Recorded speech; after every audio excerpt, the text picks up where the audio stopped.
Today, we're going to be talking about how to come up with other ways of generating business outside of just working leads.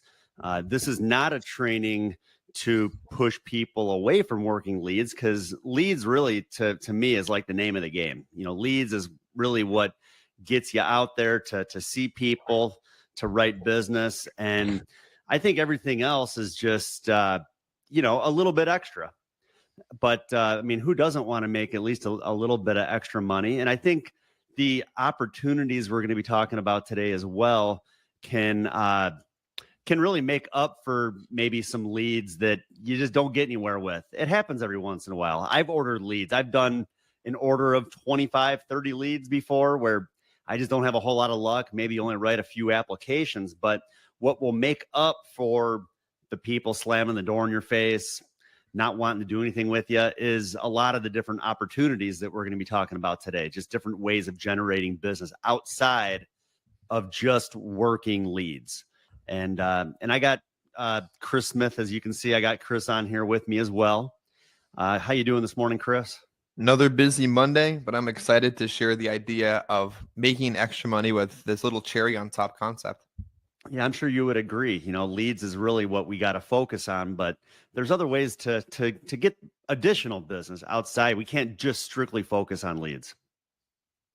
No, I think the fact is that, especially in that new agent phase, doing these little extra things when you don't have a ton of leads creates early habits that lead to long-term success. Like, I was never very good at asking for referrals because I was never very good at doing that from the very beginning. But if that was a skill I had picked up from the beginning, I can't imagine what additional business I would be getting.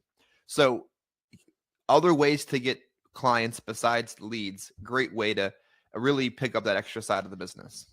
Yeah, and that's just something too. I mean, you don't want to be a new agent and then 15 years down the road think about, man, what if I was doing what if I had been asking for referrals all this time?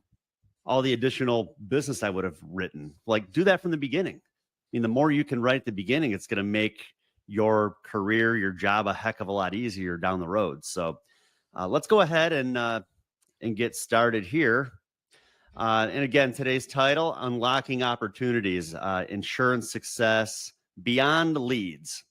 So as I mentioned, leads is really what we're leading with. It should be your main focus. To be successful, I think you do have to have that steady flow of leads, and you got to be consistent when it comes to ordering leads every single week. So that really does need to be your main focus. Different recommended types of leads. First and foremost would be the direct mail. I think that is the primary focus, is direct mail. The only time I'd recommend not working direct mail would be, if you're maybe just getting started, you don't have direct mail of currently accessibly available, then you can focus on maybe some Facebook leads. Facebook leads, though, too, they seem like they're harder and harder to come by. There are not nearly as many lead vendors doing Facebook leads these days as in the past. I think a lot of these different regulations that are coming about, like the second quarter of this year, maybe, I don't know if that's shooing some vendors away or not, but I was even looking over the weekend, just researching different Facebook lead vendors, and there's just not many the way there used to be. So what that means too, if you are placing Facebook lead orders, that could mean that you're not going to get those leads as quickly, because if agents are all running to place orders with one vendor, I mean, that could delay the processing of those orders and things like that. So yeah, direct mail. Another thing with direct mail, you're ordering those leads by zip code. Direct mail, you're ordering the leads by zip code. And what that does, that puts you in front of a lot of people, all within just a few minutes apart from one another. So you're not driving all over the place, trying to catch up with people. And I've even screwed up time and time again, where the convenience of ordering Facebook leads, it's so easy because I could place a lead order, and a lot of times I do get those leads very quickly. So that's nice. I'm not waiting around 4 or 5 weeks for the leads. But the problem with the Facebook leads is that they're not right down the street from one another. They're spread out all over the place. And it gets pretty tiring when you're out running leads and you're driving all over the globe trying to catch up with people. I mean, I get real tired doing it that way. Where with the direct mail again, or with everything so close together, you get a lot more accomplished. You get a lot more done throughout the day. You're able to see a lot more people throughout the day because you're doing a lot less driving in between stops. And so even if you're paying more money for direct mail leads, to me, time is money.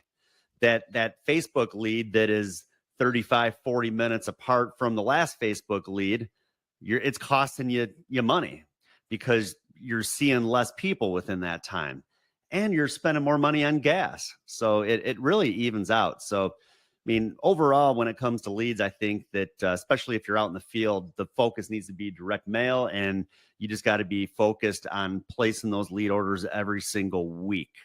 Yeah, I'm sure you'd agree with that too, Chris. Absolutely. I think too, when you're in an area where you're working rural, maybe you're working direct mail, but there's very few houses from one stop to the next, or you're working Facebook or digital leads. What are you doing during your drive time with today's theme, which is business outside of the singular lead? Like, do you have a bunch of voicemails like me where I could be calling somebody, calling existing clients, texting existing clients, looking for every single opportunity and not just zoning out if it's a 45-minute drive from here to here? Like, your entire focus when you're in the field and in the car and in sales mode should be, who's got my money? Where's my next opportunity? Where's my next presentation?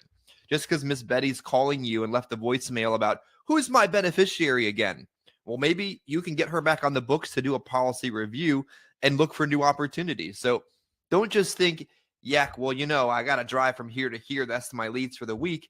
You can't be finding profitable things to be doing during that drive time. Yeah, that makes a lot of sense too, Chris. Yeah, I like that idea too. I mean, why not when a client calls you about something? I mean, why not try to set up a time to catch up with them? See how they're currently set up.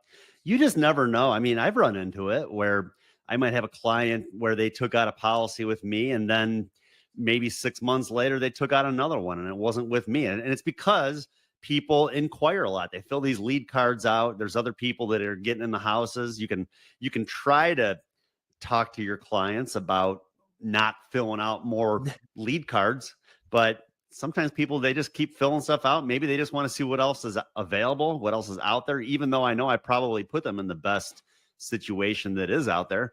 But yeah, it's always good to, stay in front of your clients, because if you don't, somebody else is going to. And that's, we're going to be talking about that today too. You said a while ago, if they've responded to this form of marketing before, they're going to do it again. Mm-hmm. And people get all butthurt about it. Like, man, my client filled out another lead, or, oh, my leads are exclusive. They responded to that form of marketing. They're going to do it again. Like, if you get on the Lululemon email list and they know that you clicked on an ad, they're going to keep clicking on ads because they know you respond to that form of marketing. The way I look at it too is only 2 to 5% of our clients, or seniors, a very small percent of seniors respond to direct mail marketing. When you look for the cherry on top and the clients outside the leads, there's your 95% of other people you're never going to see because they don't fill out leads. So isn't that really good motivation to see who else can I find, because I know I'm never going to find them on these leads? Most definitely. Yeah. So yeah, we're going to be getting into a lot of that here. Awesome. To kind of go through, like I said, just different ways outside of just working the leads. So let's see here. Let's go ahead and move forward. Referrals, there's multiple ways of getting referrals. One way is when you are solidifying a policy that you just wrote. And that's when I like to ask, I'm solidifying the sale. And I talked about this last week too, at the end of the presentation. You might wonder how I get paid. Well, I get paid a commission by you taking this policy out and keeping it in force. So I'm glad you are serious about your decision today. And I also get paid by you giving me names of 5 people who not necessarily want to take out a policy, but would at least like to hear about what we talked about today. So right there, and again, my opinion on this, or my feelings on this, has always been, I just helped this person with something and they're happy that I was able to help them. So now because I was able to do something for them, it's almost like I feel like they're more willing to help me if they know I'm going to get something out of it. Like they want to help me, but it's funny. They're more willing to help me if they know I'm actually going to make a commission or if I'm actually going to get something out of it by getting those referrals. So that's why I say it the way that I say it. You might wonder why I get paid. Well, by you giving me a few names, I'm getting paid, which is actually true because I mean, if they give me 5 names, I'm going to write some business. So that's why I ask it, or why I ask for referrals the way that I do, and it seems to work. I mean, there's so many different ways that you can ask for referrals, but at the end of the day, you just have to ask. If you don't ask, you're not going to get them. And it's real easy when you're in a house too, and you're all excited that you just wrote an application, and sometimes you're so excited that you're ready to just move on to the next, and you get back to the car and you're like, shoot, I probably should have asked for some referrals.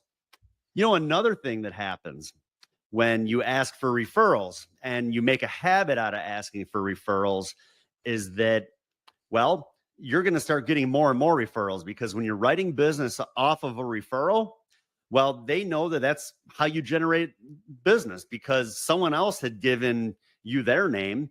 So now they just kind of know that's just kind of how the business works. So when you ask them for referrals, they're not going to be surprised because someone had asked, you had gotten that referral and their name handed out to you. So they're not as hesitant, I guess you could say, because they just kind of know that that's how it works. So get in a habit of doing it. And like I said, too, in the past, referrals are free leads. So take advantage of that. Again, that's what's going to make up for the people that are slamming the door in your face.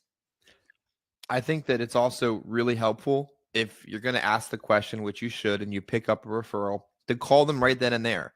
Like what I can tell you, there's been times where I had an entire sheet of referrals and never did anything with it. Like, what was the point? It was almost a waste at that point. If you're going to get the referral at the point of sale, flip it that day.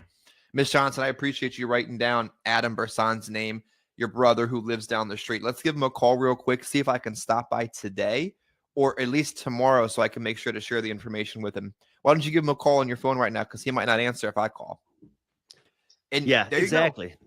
Hey, Adam, Yeah, I'm sitting here with your sister, Jane. I'm have her introduce you and then roll the referral into an appointment right then and there instead of taking that piece of paper and putting it in your bag and doing jack with it.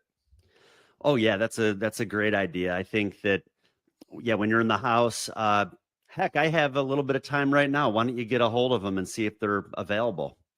Call them. Yeah, because one thing to remember, people don't answer their phones to people that they don't know. A lot of people have it set up where if you're not a contact in the person's phone, it's just going to go straight to their voicemail.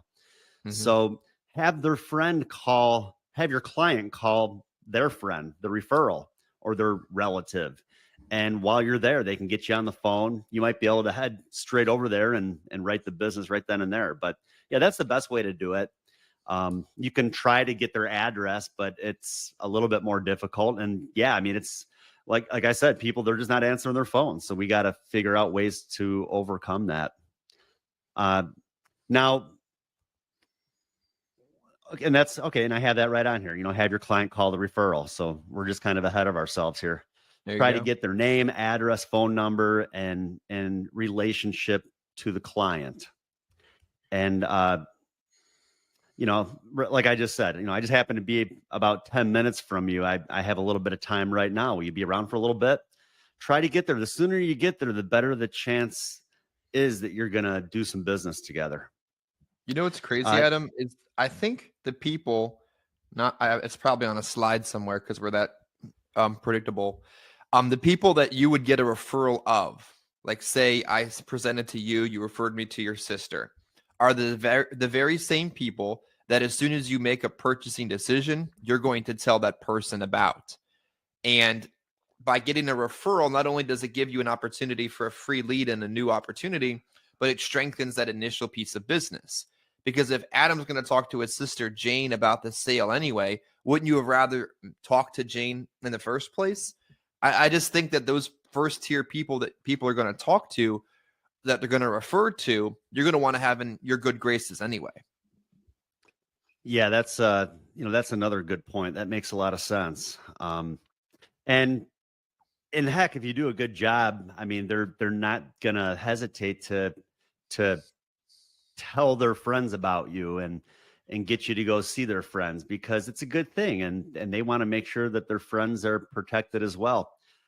Another way that I have done this and asked for referrals too is I'll ask them. I'll say, let's think about anybody that you know where if they were to pass away, it could affect you financially. Meaning, if they don't have coverage, there's a good possibility that someone's going to be asking you for help. Anybody that you can think of that kind of falls into that category, those are people that we need to help because you took care of yourself. You got to pay your premium each month. I know you don't have a whole lot of extra money laying around either to be paying for other people's funerals. So who else do you know that kind of fits into that category? And we'll make sure to help those people. Other people in the home, is that on the slideshow at some point? I don't want to steal more of our thunder, but other human beings in the home? I don't think so. Okay. Yeah. You mind if I take that one for 60 seconds? Yeah, go for it. So I was in a home last week, existing client, trying to take up one more hour of my day before I went home. And I was either going to be productive for an hour or sit in traffic for an hour. It's like that 5 or 6 o'clock time frame I'm sure we all know about. And I go and see an existing client, just get into the home and see if there's any new opportunities there. Well, her Medicare was fine. His Medicare was fine. She had just had a stroke. He was half asleep. There really wasn't any new life business on the table, but their son was there. And their son looked to be about 50 or older. And I asked him, how old are you? You're looking to be about, 40, 50. I'm 55. You working or retired? I'm on Social Security. Perfect. You have insurance? Like there's other people there that you could potentially help. And if you've already been in that home before or helped somebody there at that time, I think we get so short-sighted into thinking sometimes, Adam, the only person that I can talk to about final expense coverage is Mr. Donald Boone. His name is on the lead, his age, his phone number. I am only allowed to talk to Donald Boone about insurance. And if there's another person there, I can't talk to him. But there's always situations where there's more opportunity that I think we need to keep our eyes open to.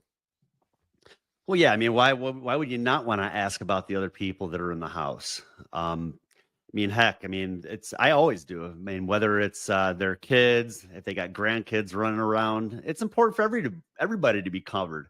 And again, because if they don't have that coverage, it is going to affect the person that you just helped as well financially. So that's why, again, I think it's something everybody needs, and let's do what we can to help as many people as possible.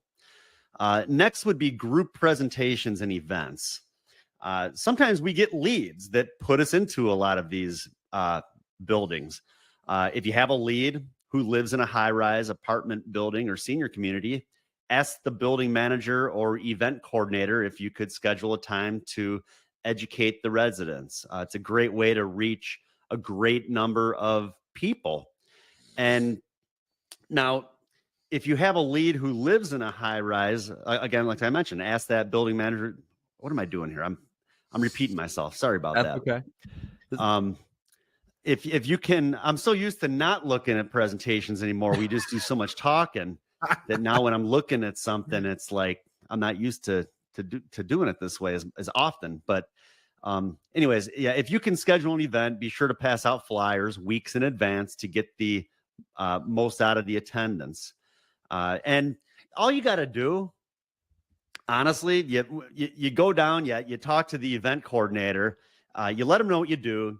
You let them know that I always say it's always a good time. We always have a good time. We bring snacks, we bring refreshments, we do raffles, and that's all they really care about. The event coordinator, like, are you feeding our people? Like, are you giving them at least a little something? That's all they really care about. So just let them know. Yeah, it's always a good time, but it's putting you in front of a lot of people at once. And I don't feel like you're going to write a ton of business that first day. I know a lot of agents think that they can just run their business around these group events at senior complexes.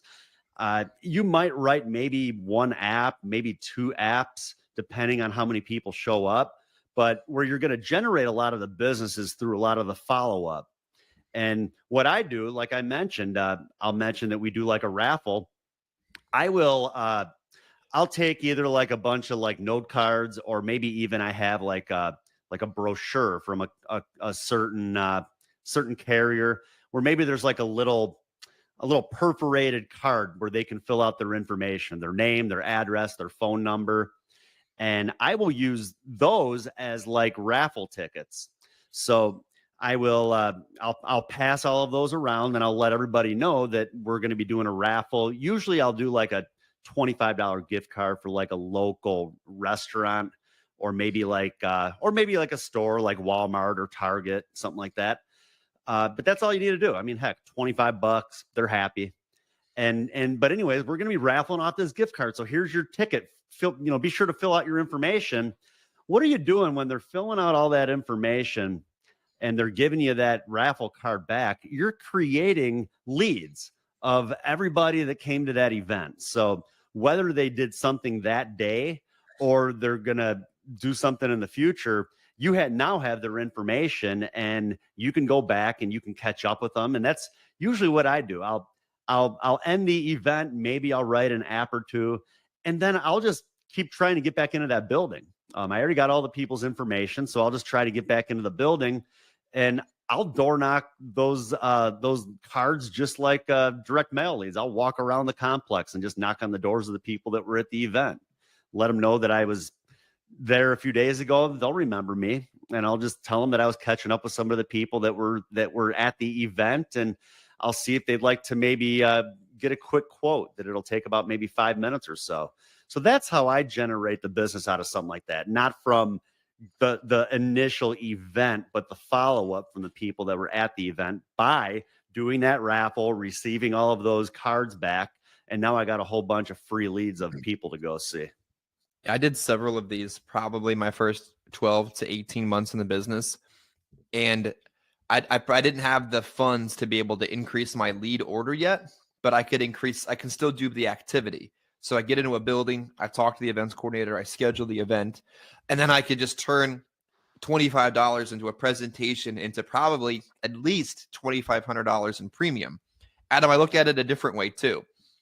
If you took a 3-hour radius around where you lived, whoever's watching this video now, tomorrow, or 10 years from now, you could probably find 4 senior centers in a 3-hour radius. I mean, unless you lived in Alaska, and that's a different problem, you probably could find 4 of these in a 3-hour radius, right? And if every Friday you were at one of those, couldn't you write additional business? Couldn't you be productive? Couldn't you do something more than sitting home and scrolling TikTok? I think in that kind of a radius, you could find 4 senior centers easily, and to keep your Fridays busy if you didn't have the money to increase your lead order yet. Yeah, I mean, I think that you can really make yourself out to be the insurance man or the insurance woman for that complex. If you do it right, where when people think about insurance, they're going to think about Adam, or they're going to think about Chris, because that's the guy that always comes in and takes care of us.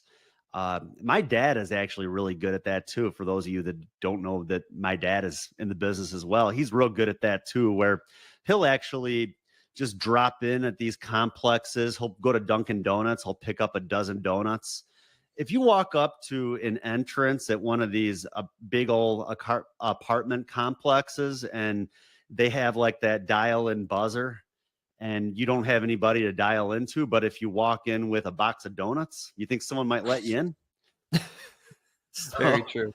Very true. He'll walk in with the box of donuts, and he'll just put them like in like the little community area with like a note that just says something like, thank you so much for letting me do business with you all. If there's anybody else who needs help with their final expenses, feel free to give me a call. And he'll leave some business cards and some brochures, and he gets business that way. So just again, they already know him in the building.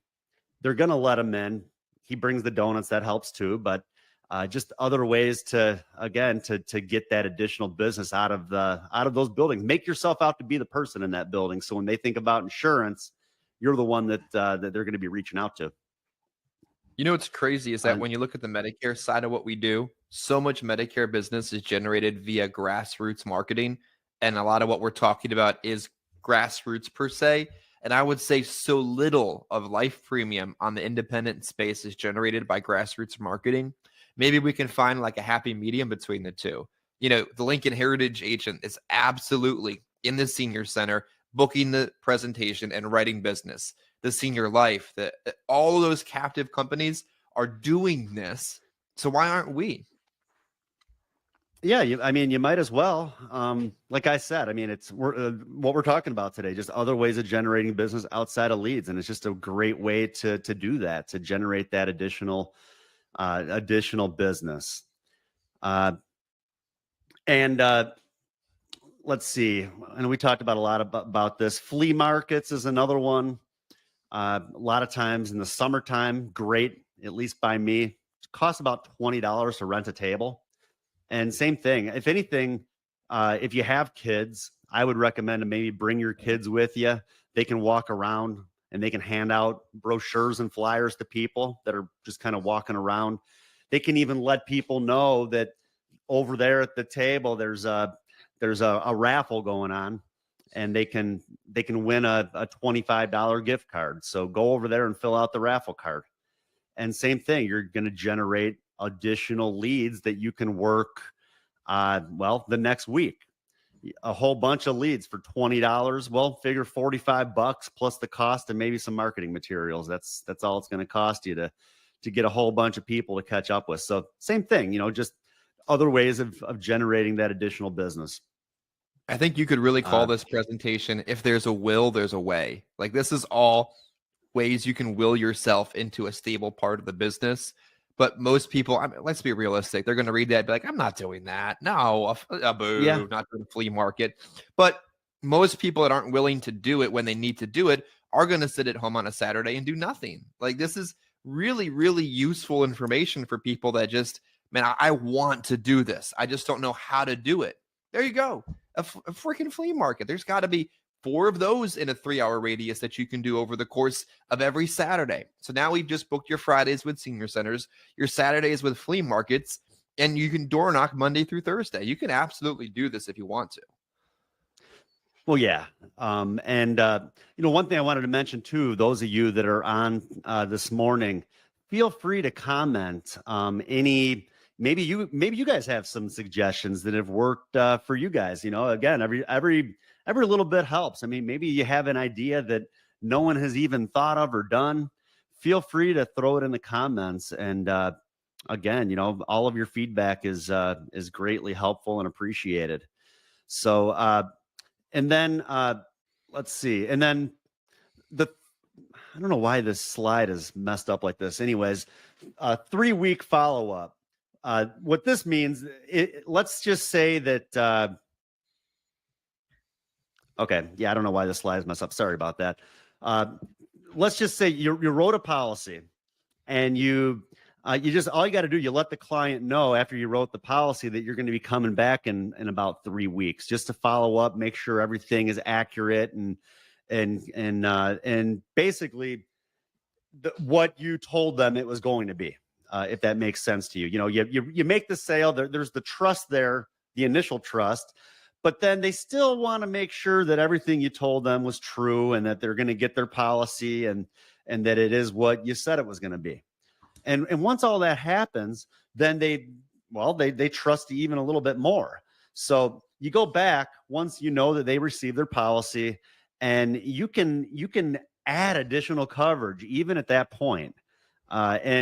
We tested this a couple years ago, and I think, what was it, about 2 out of the 5 that we went back to, we were able to write additional business.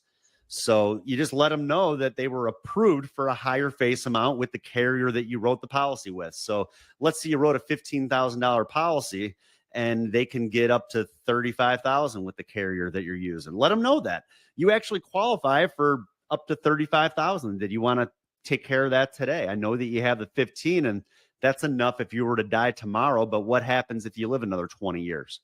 So, and a lot of times they'll say, yeah, let's take care of it now. And I'll even tell them, at least right now, you can get it, because we don't know what tomorrow is going to bring or next year.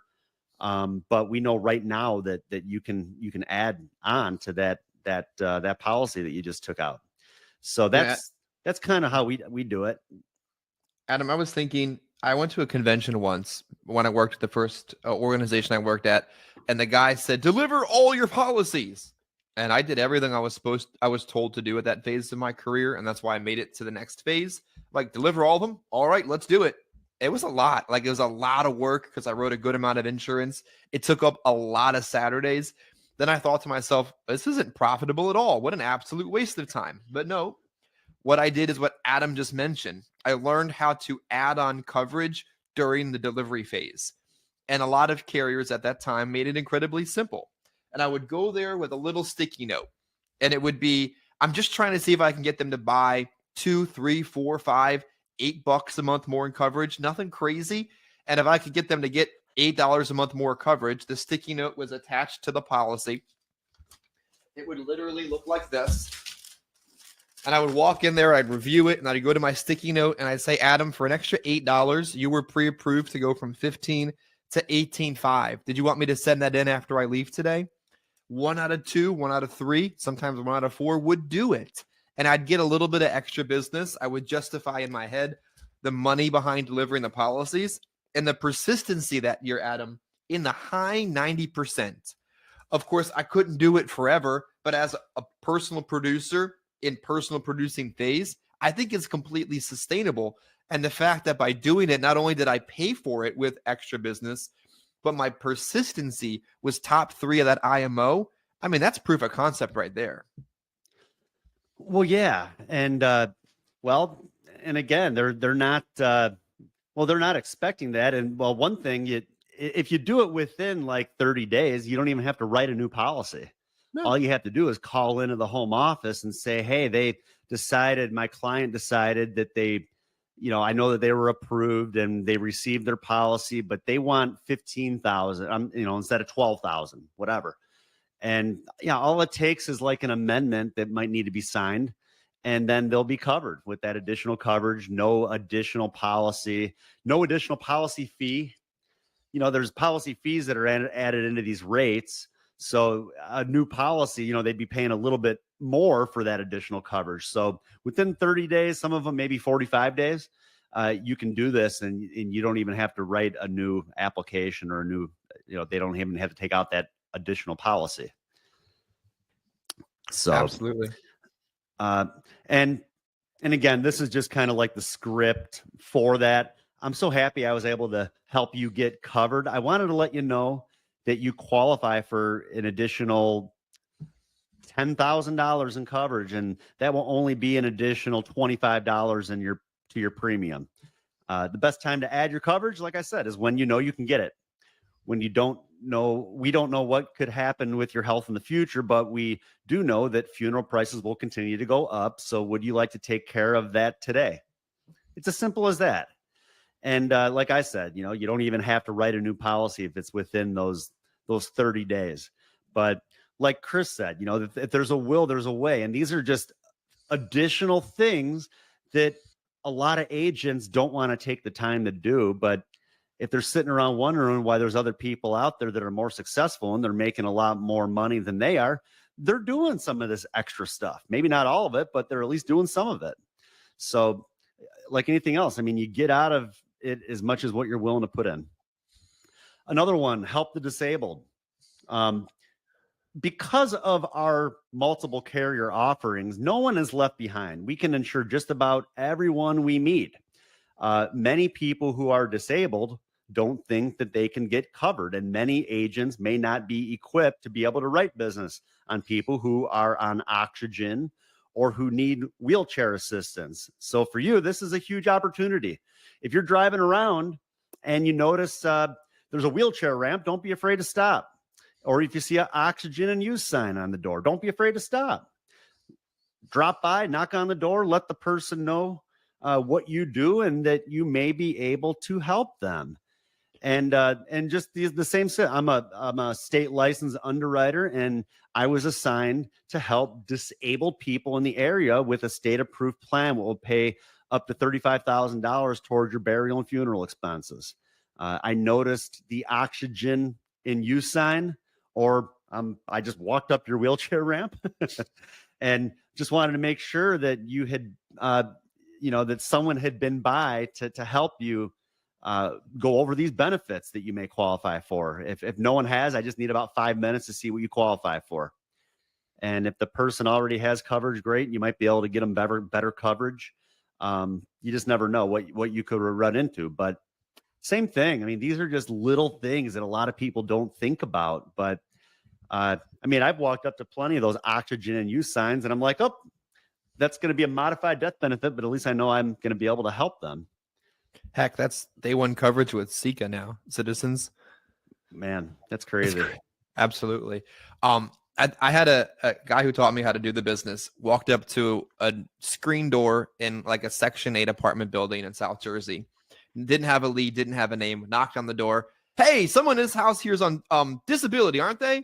Oh, I am. Perfect. Well, I'm here to help you with your final expense coverage.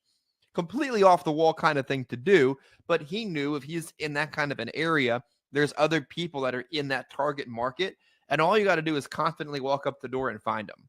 Like a lead card is really just somebody that we know is old enough and on Social Security and their name. Other than that, it's just a piece of junk mail. So if you know you're in that area, in that neighborhood, in that building where there's other people in that market, you're literally walking away from business by leaving that area without asking somebody if they want your help. Yeah, there's so many people that need this. And I mean, and we're going to talk a little bit about the cold door knocking too here in a little bit, but I mean, I've done it where maybe I just have a little bit of time. I remember one time I was in Milwaukee and I just didn't have a ton of leads. I had a little bit and I just had a little bit of time to spare. And I was at this apartment complex. Well, I don't know, it was some sort of condo sort of thing where, I mean, all of the entrances to the people's homes were on the outside. And I just started walking around one door after the next, after the next. I mean, they were like, each door was like maybe 4 feet apart from one another. And people were appreciative that I stopped. Like maybe they didn't need it or didn't want it, but they were happy that I stopped by. And I ended up generating some business that day, just kind of going around talking to people. So same thing. I mean, heck, there's business out there if you want it, but you just gotta ask. Business cards, heck, I mean, I don't know what it is in our business. I don't know. Sometimes I feel like people are afraid to tell people what they do. Like they're afraid to tell people they're an insurance salesman or something. But at the end of the day, I mean, you can be very successful if you're doing a lot of the stuff that we're teaching you and make a lot of money.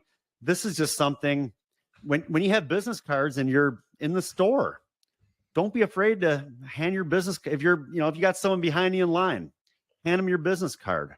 When you're walking around at a restaurant, at a gas station, doesn't matter. Anywhere you're at, let people know who you are and what you do. I mean, heck, even if you're wearing a polo of like maybe a certain carrier, a lot of these different carriers, they might give you a polo, or maybe even your agency, you have like a logo on your shirt. It's not a bad idea. Wear it when you're out. People will come up to you and ask you what it is and what you do. But don't be afraid to go up and talk to people and tell them what you do. And there's a good chance that you'll be able to help them too. And I mean, it's like anything else. I mean, you hand out enough business cards, you're going to have people calling you. I've been in like elevators, even like a lot of these different insurance complexes, and I'll have I'll be in the elevator and there'll be people in there with me. I mean, kind of the same thing. It's like, well, it doesn't hurt to ask. They know that I'm on my way to like an appointment or maybe just to door knock a lead, but I'll let them know what I'm doing and why I'm there. Yeah, I'm the insurance man in the building. One of the residents upstairs had requested information for some burial insurance to cover their funeral. How are you set up? Do you need coverage? Same thing. I mean, it just doesn't hurt to ask. And I've done that, and I've had people tell me, yeah, well, once you go visit with that person that you're there to see, come see me after. I'd like to talk to you. And I've written business that way. So I'll get their name and their apartment number, and I'll tell them, all right, I'll be there in about an hour or so. So same thing, very similar to handing out a business card at a store, in the elevator at the senior complex. Why not let people know why you're there and what you're there to do? And there's a good chance that you're going to maybe you get some additional business out of it. Adam, my very first sale reminded me was one of these type of sales. I had bought some old leads in South Philly, aged, reworked, far from exclusive. God knows how well they even were kind of leads, but I was told to buy them, so I did. And I went out and I started door knocking these leads. Get into a senior building, knock on the lady's door. F off! I don't want you in my apartment. Oh, all right, no big deal. It didn't kill me. I didn't die from this. Whatever. And as I'm walking down the hall, I see a lady sitting there. And I say to myself in that moment, you've scheduled yourself to be in the field instead of working your paramedic job where you would have made $200. If you're going to do this for 10 hours, you got to find something to get out of today. I walked up to the lady. Hey, I'm in the building helping seniors with final expense coverage. Did you fill one of these out? I haven't met you yet. Conversation starts. Yeah. And before you know it, she takes me back to her apartment. We sat down to the kitchen table and I wrote her a good old classic American Continental policy. And 9 months later, I was back in the building adding on coverage. Like, this kind of stuff works. And I think to myself, if I had never done that and went my first day in the field and didn't make a penny when I needed every penny to pay every bill, would I have kept going? Would I have made it to the next month, the next year? Maybe not. Like, this kind of stuff really does make such a difference. And it's the very first way I made a sale. Again, it just doesn't hurt to ask. And I've even, if there's nobody even in the elevator, I usually have like a little flyer or something that's got my information on it that talks about burial insurance. I might accidentally drop a few in the elevator. I mean, you never know who might pick them up. There's even like bulletin boards too at a lot of the different senior complexes. I've seen some where right when you get off the elevator, like every single floor, there's going to be like a little bulletin board. And I've done that too, where I'll go up and down there. It could be 20 floors. I don't care. And I'll put my little flyer with my information on each bulletin board all the way down that whole complex. You never know who's going to walk past it and be like, wow, I was just thinking about that. I need this. I need to call that guy. But if I didn't put the flyers out, I know for sure I'm not going to get a phone call. But by taking maybe 15 minutes one day and doing that, it's going to generate some business. Moving forward, side to side and 3 across. This is just basically, and maybe you've been taught this in the past, but when you're working your leads, kind of like what we're talking about, Chris, remember, majority of the people in the area are in the same situation. While out door knocking your leads, knock on the next door neighbor's door and also 3 doors across the street. Maybe you've had trouble too getting in touch with your lead. You can go to the neighbors with concern, hoping that person in the lead is okay. You can explain what you do, and you may be able to help the neighbors as well. This turns one lead into a lead with 6 prospects.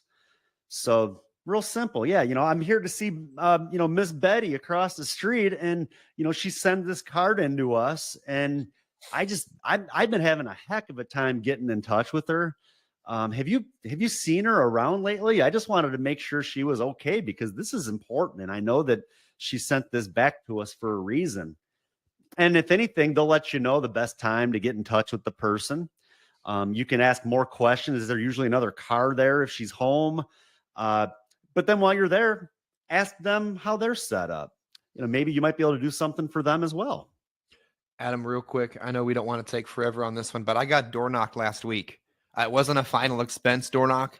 There was a company in the neighborhood cutting a tree down or something. I don't even know. And yep, the guy walks up, knocks on the door, catches me off guard, probably in the middle of a video. Hey, do you need any help with trees? We're in the neighborhood trimming trees today.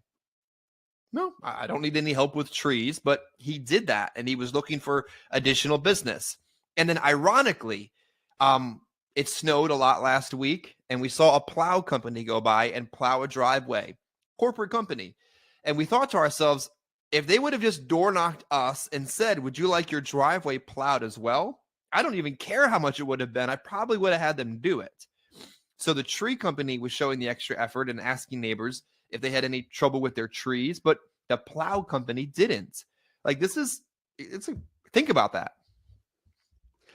And the funny thing about people showing up to it, it drives my wife nuts sometimes, but someone has the confidence to come up to my door, I get a lot of these. I think just the way my house sits facing like north and south. So I'll get these electric, the solar people coming to my house. They'll come to my house, or I'll get like the pest control people.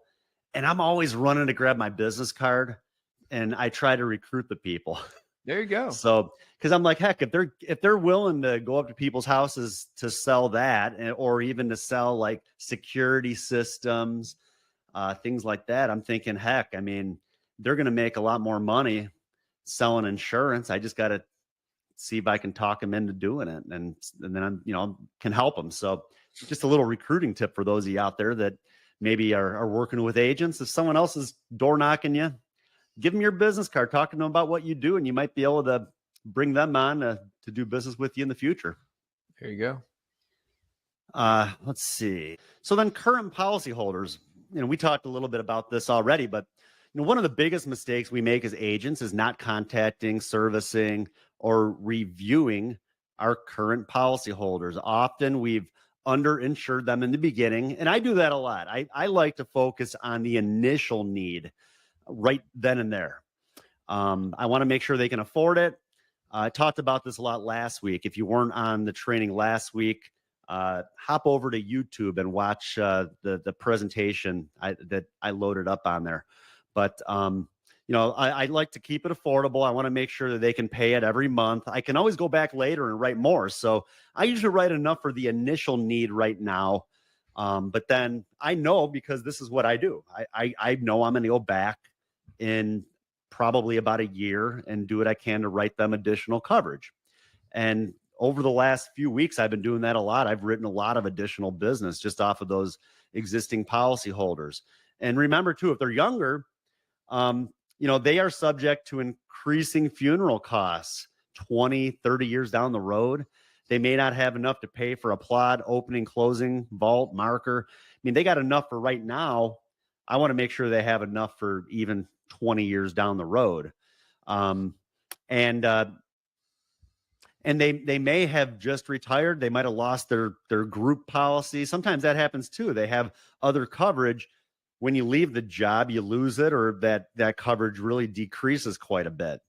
So there's always ways or reasons to go back and write additional business on your clients. And like we talked about earlier, Chris, if you don't keep up with your clients, another insurance company is going to, or another agent is going to.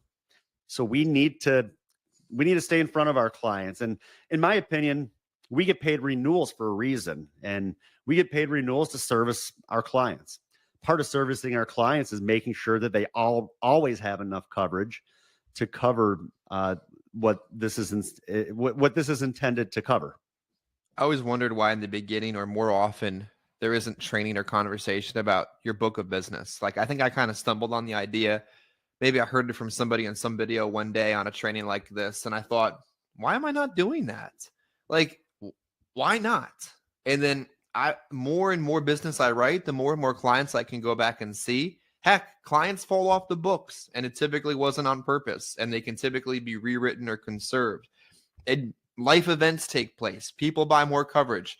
I went into a home once, and since I had been there the first time, the guy added like $300 a month of additional premium with other carriers.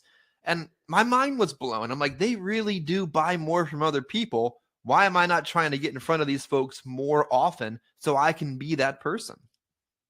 Yeah, I had an agent I was talking to over the last couple of weeks. This guy, he writes on average easily over 100,000 in premium every year. And he's been doing this for, I would say, probably close to at least 10 years. Like, this guy's got a really big book of business. And he's like, I've never done that. I've never gone back and tried to write additional coverage. I'm so focused on just always ordering leads and focusing on the leads. And I'm like, man, you just got to go back through your book of business. I know you got a lot of business that you can write there. And he started doing it. And he's over the last few weeks as well. I mean, he's been writing more business just off of those existing policyholders. One thing to keep in mind too, if you're door knocking leads, well, that person's already let you in the house. So they're going to let you in again. More than likely, I would hope that they're going to remember you, but more than likely, you're not going to have a tough time getting back in the door, just to let them know that you're going to be doing a policy review. And that's what I'm going to lead into here too. Just kind of talk about the policy review and how I handle that. But you got to keep good records. Yeah. Oh my What's up, God. Chris? But not even that they've let you in the house before. You're about to say it. You already know their name, you know their birth date, you know their social security number, you know their beneficiary, and you might even know their bank account information. Like, it's the easiest opportunity you're ever going to find once you identify the opportunity. You already have everything you need to submit more business. Could you imagine getting a lead that comes pre-filled with their name, birth date, address, social, and bank account? That's what these are when you go out there and you see these people. Yeah. And if you're good with keeping good records, you should have a copy of the initial application that you wrote. With me, I mean, I keep everything on the cloud. I just use the iCloud, and I have everything right in there. And so when I'm visiting with the policyholder, everything's right there. Yeah, you're right. I have their name, I got their social, I got their bank information. It's the easiest application to write. I don't even have to re-ask those questions. Everything's right there in front of me. I mean, you're in and out of the house in like 20 minutes with a new additional application. But you got to do your part first by keeping those good records of your clients. Like, you can't just write the business and move on to the next and not keep record of all that stuff. You got to save those copies of the applications so you can always go back. Not all carriers are going to provide that information to you.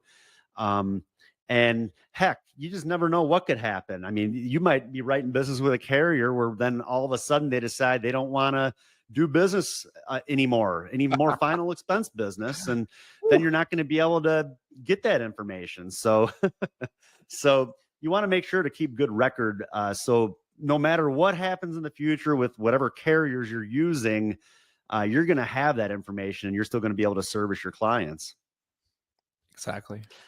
And then, like I said, visit them once a year. It's a good idea too. Send them birthday cards, send them holiday cards. I say holiday cards because I like to send stuff that maybe other agents might not send. Like I've sent out Easter cards. I've sent out Thanksgiving cards. How many people get a Thanksgiving card in the mail? Well, I mean, heck, if they're having a bunch of people over at their house and they see and everybody else in their home sees this Thanksgiving card sitting there on their counter or maybe hanging on their refrigerator, they might be wondering who sent it to them. So little things like that make a difference. Even like I said, Easter. If you're visiting with a husband and wife, ask them how long they've been married. Ask them when their anniversary is. Send them an anniversary card in the mail.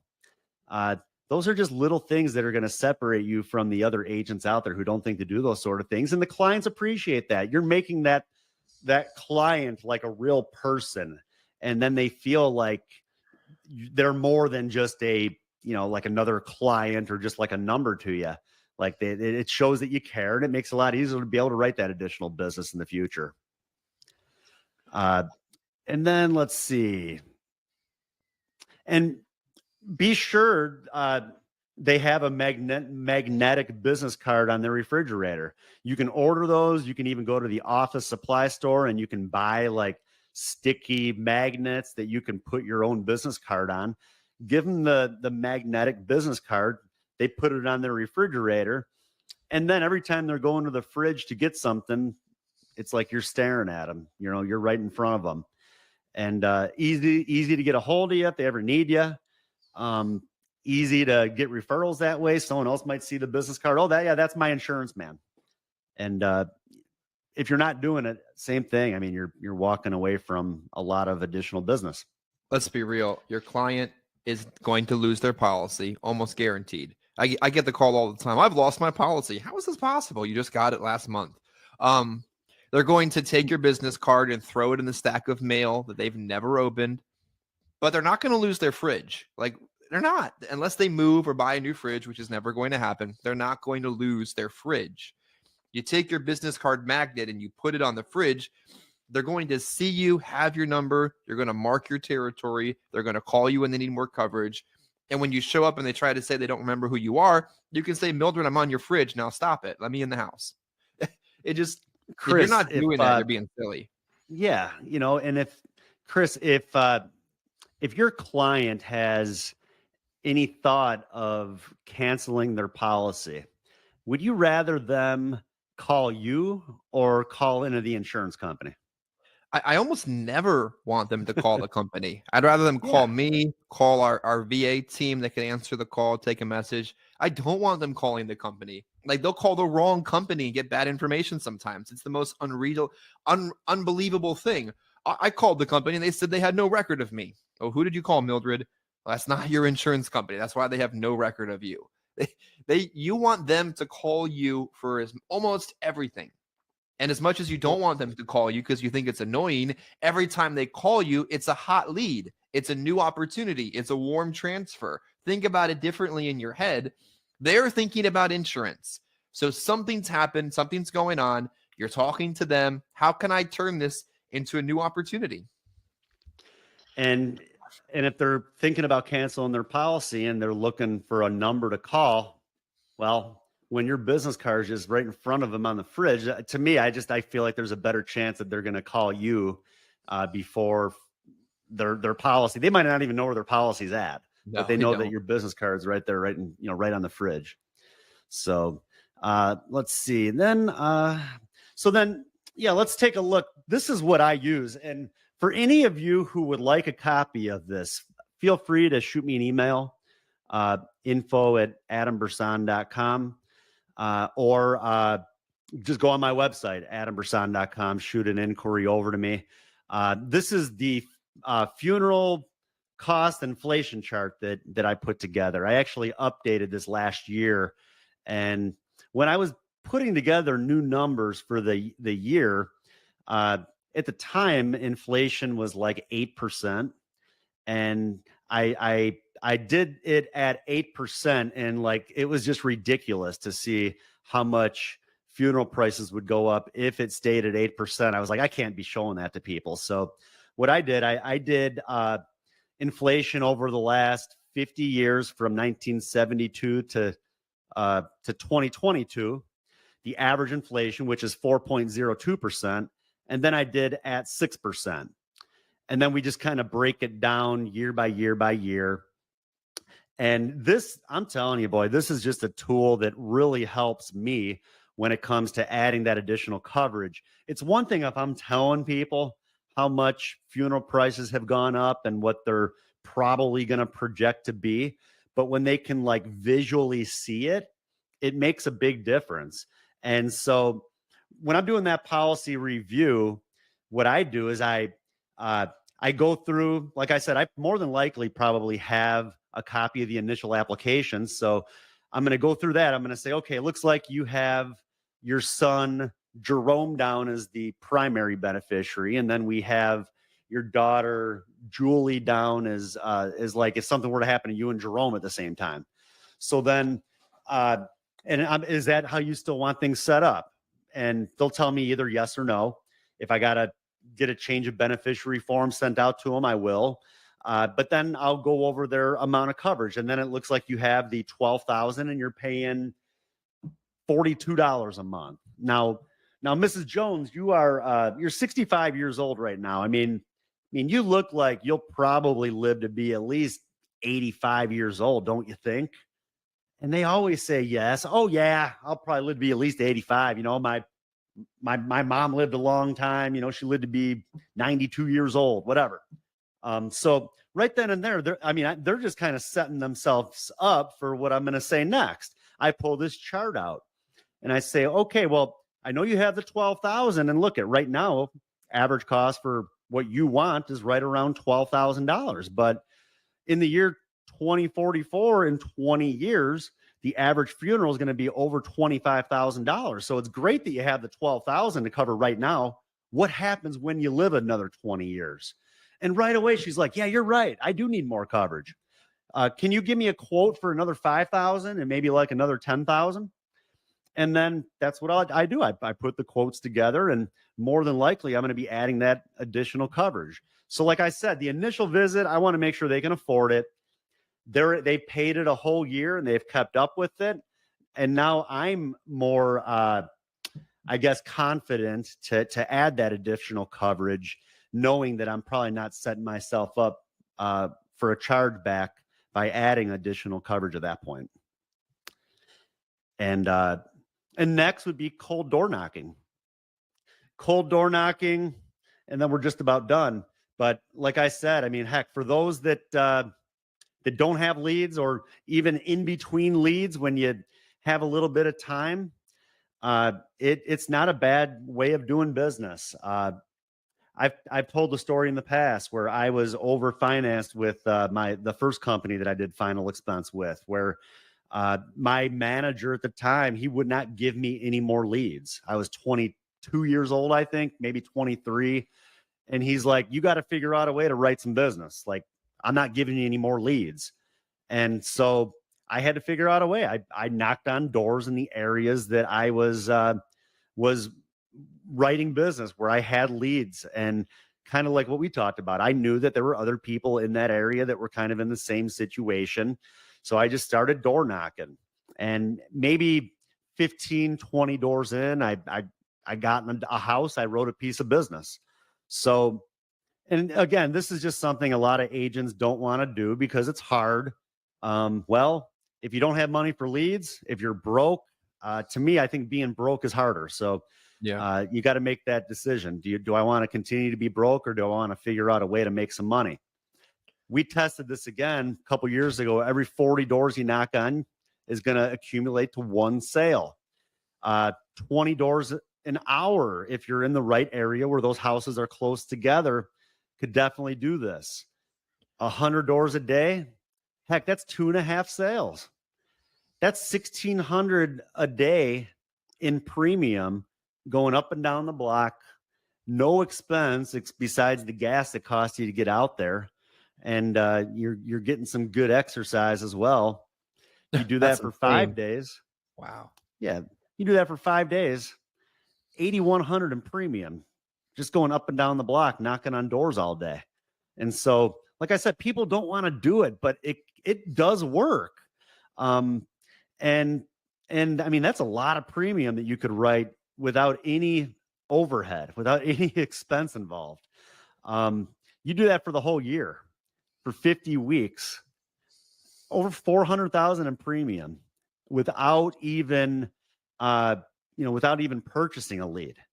So, like I said, leads is the name of the game. Yeah, that's the easiest way to do it. But heck, if you can't do it that way, you could make a habit out of just cold door knocking and be successful at it. I was thinking this morning, my closing thought for the day, all the people who had a carrier contract or a license, a carrier contract, a pack of leads, and a few weeks to make it work, and that didn't. And the people that failed out of the industry, that sit back at their office, their retail job, their work from home position, and at the end of the pay week don't have enough money to make things work. And they think to themselves of the opportunity that they wasted. There are people like that aren't watching these videos because they don't want to remind themselves, but they wasted this opportunity. Adam just showed you over the course of the last 1 hour and 3 minutes, all kinds of ways to make money without buying a single lead. And if you have a will, he has a way, and he just presented it to you. Pretty awesome, Adam.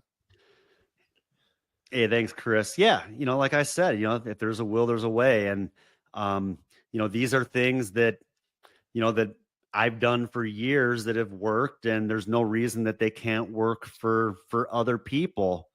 I think one of the last ones I have on here is just car magnets. Like cost you maybe $30 or $40. You could go on Vistaprint even, I think, and have one made.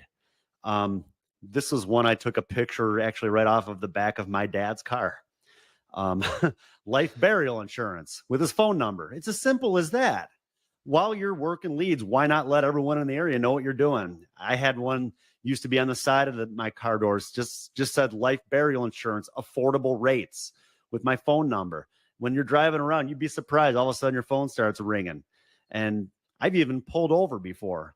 I'll tell the person, yeah, you got a couple minutes? I was just on my way to my next stop, but I at least got a couple minutes. If you wanted to pull off, we could talk about it real quick. And same thing, there's business there, and it costs you about the cost of maybe one lead to get that magnet made.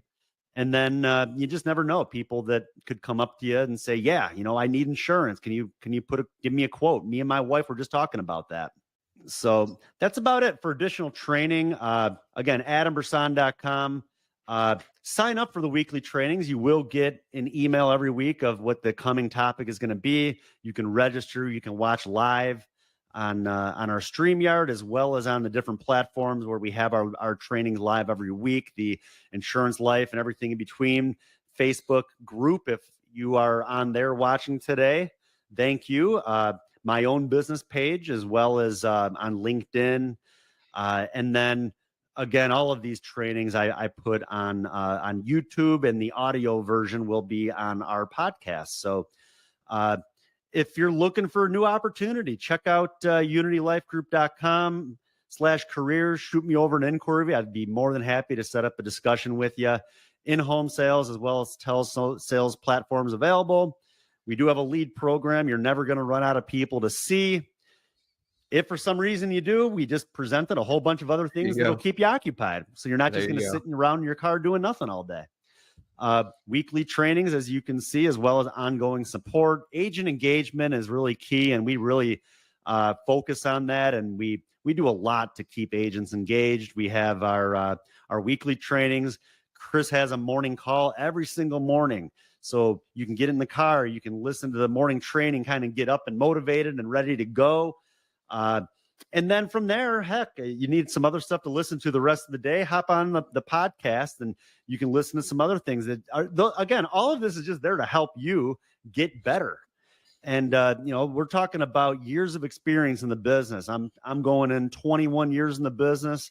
Chris has been in it 9, so over 30 years combined. Lots of knowledge here to be able to help you guys just get better. Again, multiple carrier options, high contracts available for those that maybe have a small group of agents, and you're looking to continue to build and grow, and you just need a little bit more room to be able to do that. We can help you. We can put you in a good spot to succeed. We're literally giving away money right now for engagement. It's crazy. Like, all you got to do is do your job, and you could win money right now. That's almost unheard of in contests. That's it. So again, thanks again.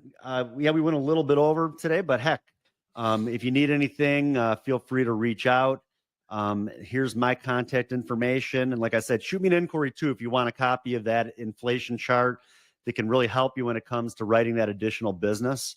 And, or if you want a copy of the presentation, and go back, watch the one last week. I went through the presentation and replayed it last night on the group page as well. And I think it's still on there now if you want to go back and watch it. So thanks again. I hope y'all have a great week. Thanks again for joining me this morning, Chris. And look forward to seeing y'all again, same time, same place next month.